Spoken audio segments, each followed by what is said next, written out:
সম্প্রতি জনপ্রিয় অভিনেত্রী সাদিয়া আইমান তার সঙ্গে ঘটে যাওয়া এক অপ্রত্যাশিত ঘটনার বিষয়ে খোলামেলা কথা বলেছেন।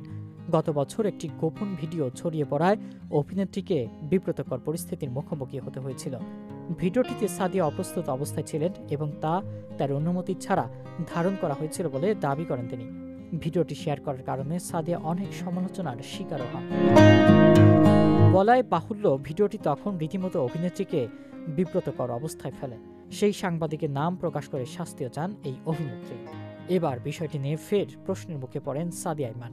সম্প্রতি এক সাক্ষাৎকারে বিষয়টি নিয়ে খোলাখুলি আলোচনা করেন তিনি। অভিনেত্রীর দাবি, তার সঙ্গে যেটা ঘটেছে তা একদমই অন্যায় হয়েছে। সাদিয়ার কথায়, দর্শকের কাছে একটা ভালোবাসার জায়গা হয়তো আমার জন্য আছে। তখন অনেক মিডিয়া সহকর্মীদের কাছ থেকেও সেই সহায়তা পাইনি যতটা পেয়েছি দর্শকদের কাছ থেকে, যা ছিল অনেক বেশি। সাদিয়া আইমান বলেন, আমার সঙ্গে অন্যায় হলে কেন কথা বলবো না? আর এমনটা তো এর আগেও আমি ফেস করিনি। আগে অনেক জায়গায় গিয়েছি, এমনকি সেই শোতে গিয়েছিলাম, সেখানে অনেকবার গিয়েছি, এমন কিছু ফেস করতে হয়নি বা বিধায় বিষয়টি অপ্রত্যাশিত ছিল আমার কাছে। অভিনেত্রী বলেন, ভিডিওটি ছড়িয়ে যাওয়ার পর আমি নিজেকে পজিটিভলি মোটিভেট করি যে তারকাদের সঙ্গে এমনটি হয়, কিছুদিন পর সবাই ভুলে যাবে এই আর কি। কিন্তু এই ঘটনার 4 দিন পর সেই সাংবাদিক আমার একটি ছবি স্টোরিতে দেয়। ঠিক ওই দিনই যেদিন আমি বিষয়টি থেকে সরে আসি, তখন আমার মনে হয়েছে আমি যে সোশ্যাল মিডিয়ার বুলিং হচ্ছি সেটা বোধহয় উনি মাথায় নিচ্ছে না।